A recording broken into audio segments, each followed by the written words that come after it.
ও আমার কলিজার যুবক, আমি তোমাদের হুজুর বানাবার জন্য আসি নাই। আমি একবারও কিন্তু বলি নাই এবং বলবো না যে আমি পাঁচকল্লি পড়েছি তুমিও বড়। আমি কওমি মাদ্রাসার সন্তান, তুমিও কওমিতে যাও। বলি নাই, বলবো না, ভয় পাইও না।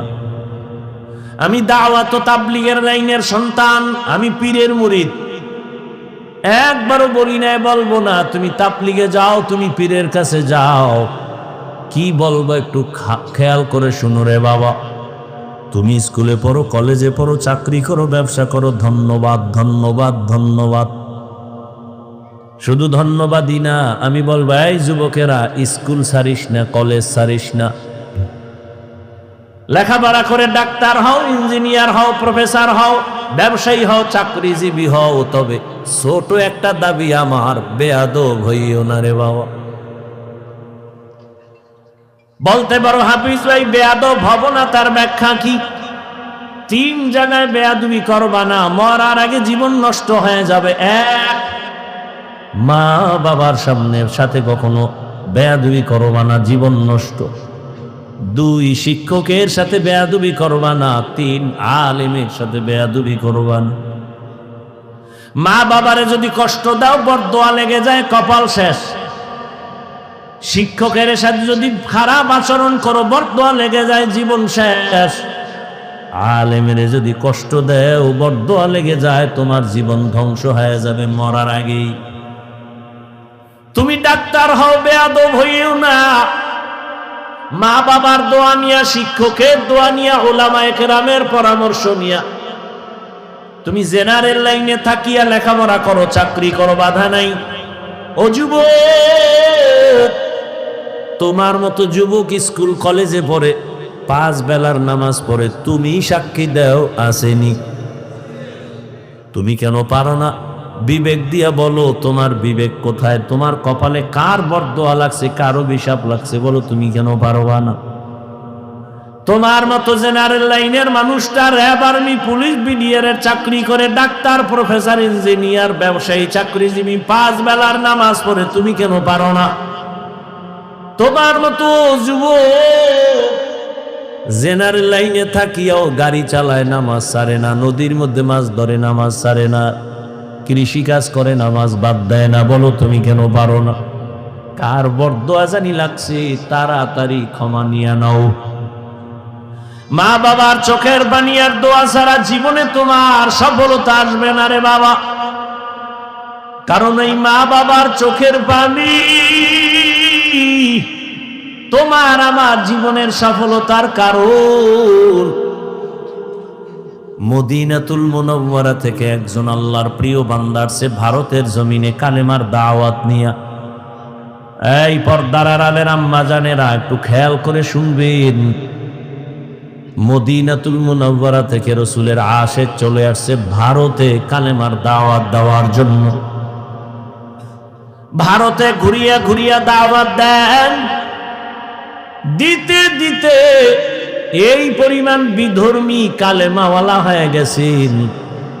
কেউ বলেন 90, আরো বেশি লক্ষ বিধর্মী তার হাতে কালেমাওয়ালা হয়ে গেছে।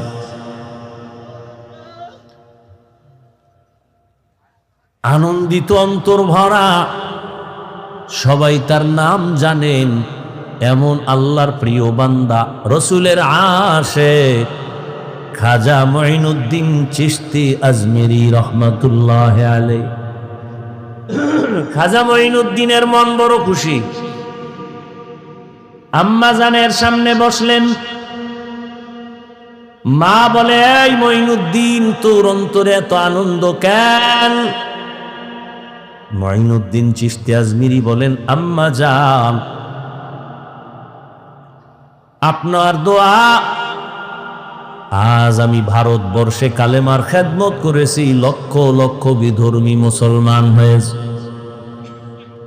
মা ডেকে বলেন, মঈনুদ্দিন, এগুলো তোমার বাহাদুরি না, আমি মায়ের অবদান। কার অবদান? এরে যুবক,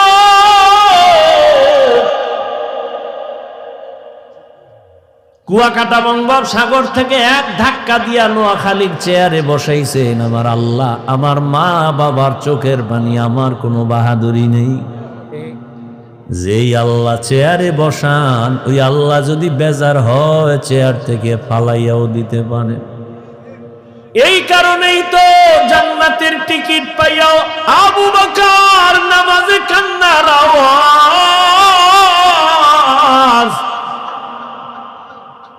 রহমতের নবী সাহাবায়ে কেরামদের সাথে বললেন, ও সাহাবারা, মরণ এত দূরে না, মরণ আরো কাছে। মঈনুদ্দিনের মা বলে, এই খাজা মঈনুদ্দিন, এই অবদান আমি মায়ের। মঈনুদ্দিন চিশতি বলেন, মা বলো তোমার কি অবদান? ও পর্দার আড়ালের আম্মা জানেরা, নিজের সম্মান যদি নিজে ধরে রাখতে না পারেন, কেউ দুনিয়ায় দিতে পারবে না। আপনাদের তো আল্লাহ সম্মানিত করেছেন, আপনারা নবীদের মা, সাহাবায়ে কেরামদের মা, আপনারা তো আয়েশা রাদিয়াল্লাহু আনহার মতোই নারী। এ দুনিয়ায় যত ভালো ভালো সন্তান আসছে মা আপনাদের অবদানের কারণে। মঈনুদ্দিনের মা চোখের পানি ছেড়ে কাঁদেন আর বলেন, ও মঈনুদ্দিন, আমার গর্ভে যখন তুই আসছো, আল্লাহর কসম আমি ও দিন থেকে এক রাত ঘুমাই নাই। আমি রাতের গভীরে সিজদায় পড়ে কান্না করতাম আর দোয়া করতাম, হে মালিক,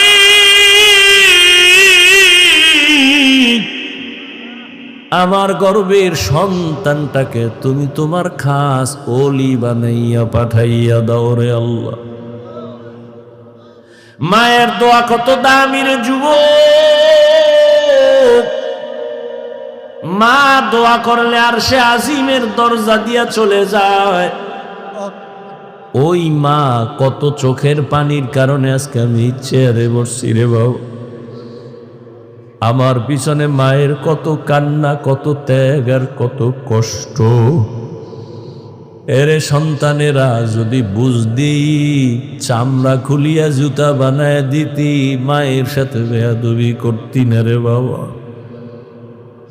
মা, আমি যেদিন দুনিয়াতে আসছি রে যুবক, তুমি যেদিন দুনিয়াতে আসছো প্রসাব বেদনায় মা পাগল। মা, যেই মায়ের কণ্ঠ ঘরের বাইরে যায় না, কিন্তু আমি দুনিয়াতে আসার সময় মায়ের এত ব্যথা বেদনার চিৎকারের আওয়াজ বাইরের পাশের বাড়ির মা বোনরা ঘুমাইতে পারে নাই।